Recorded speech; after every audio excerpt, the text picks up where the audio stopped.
over 850 cases now that and that increased dramatically over the last 4 years that I've been able to look into and dissect and do comparative analysis against China's espionage activities, against various types of technologies, against government institutions, against the diaspora overseas.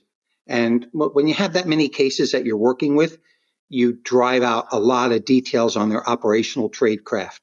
So that's the big advancement in this book that I've really gotten to dissect and show the latest types of, and the book is completely focused on operational tradecraft, to show the latest types of things that they're actually doing in their espionage operations. When you say operational tradecraft, what do you mean by that? So tradecraft is a term that's employed in the intelligence community, and it refers to how they do their espionage, how they do 4 phases, basically 5. Spot, assess, develop, and recruit individuals, and how they run those individuals, things what they call OPSEC, Operations Security. So the focus on the book is on those categories and exactly how they're spotting people, how they take them through what's called a recruitment cycle, how they bring them on board and recruit them to conduct espionage, and then how they manage those cases, how they do the tradecraft, if you will, to keep a clandestine relationship that's ideally not detected by authorities. So that's what the focus of the book is on, that type of operational tradecraft. Could you take us through that? Like, say... Well, we want to use the example. One of the examples you had in your book was Tong Yuanjun. Yes. Maybe walk us through that and like the sort of, because it was a surprise to everyone that he was arrested for espionage. I mean, a huge surprise. Right. Because he was such a leader in the overseas Chinese community. And so walk us through from the start of like what happened or what you can deduce happened.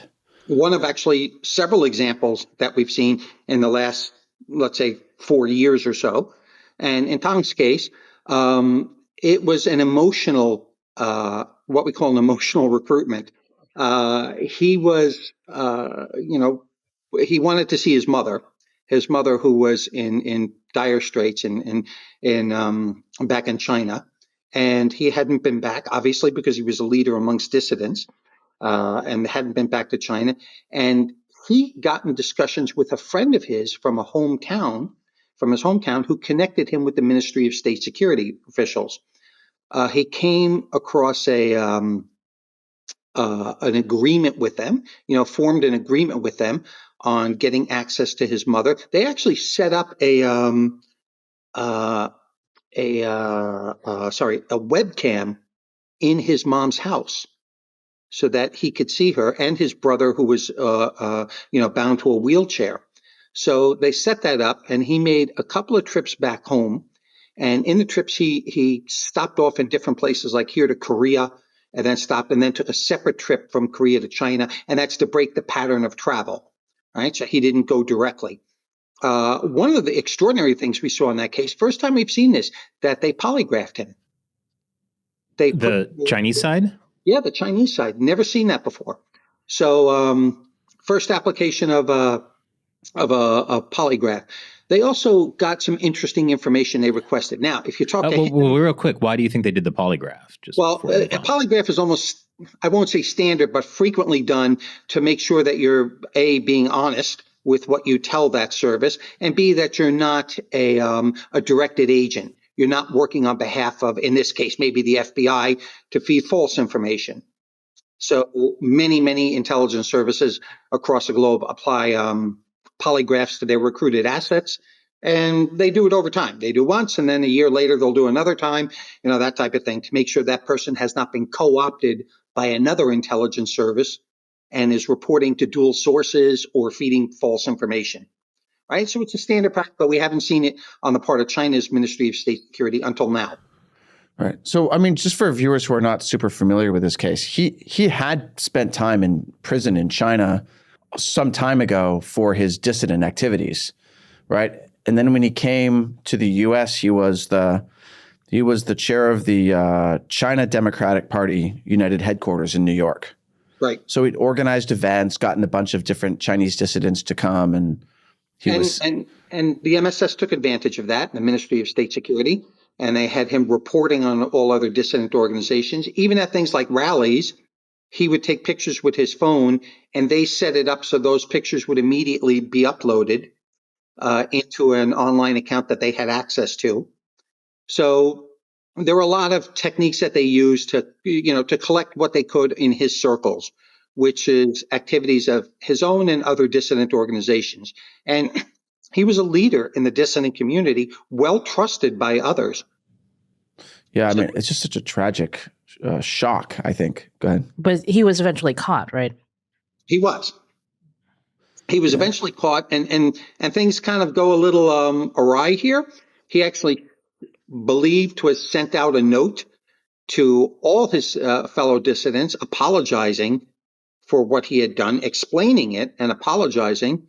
And I know people have spoken to him about that, but then subsequently denied after he spoke with his attorney, because he did it before he spoke to his attorney, then subsequently denied doing it because it, needless to say, something like that would have worked very heavily against him in court. So it's a what it really illustrates is how, and again, this is the Ministry of State Security running this operation.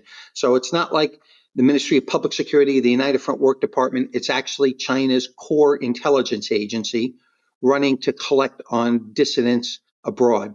And it really shows some of their emphasis on protecting the CCP.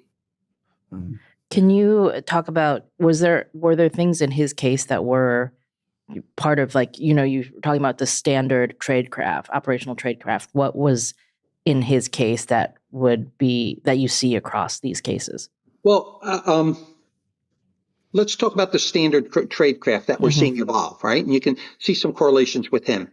What has become recent is of course, the recruitment, the entire phase, spotting, assess, developing, and recruiting an individual online.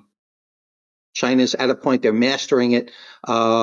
I project that they're going to be just using AI to do this in the near future and not having humans involved for most of the time. And we've seen, I mean, the Brits came out publicly that they had 20,000 approaches on LinkedIn done by China's Ministry of State Security. The French said 9,000, the Germans said 10,000.